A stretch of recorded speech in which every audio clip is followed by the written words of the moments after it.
Got a Halifax card and itching to use it with Google Pay?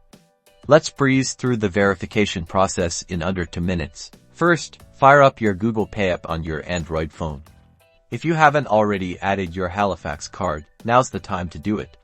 Tap the Add Card button and follow the on-screen instructions to enter your card details manually or by scanning it.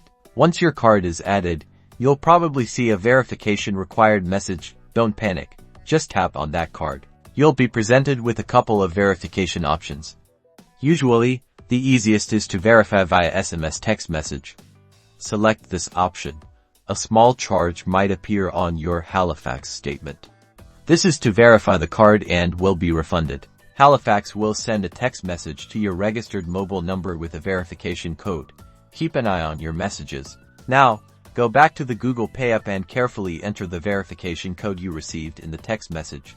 Double-check you've typed it correctly to avoid any errors. And that's it. If the code was entered correctly, your Halifax card should now be verified and ready to use with Google Pay for contactless payments. Easy peasy. Now, go enjoy the convenience.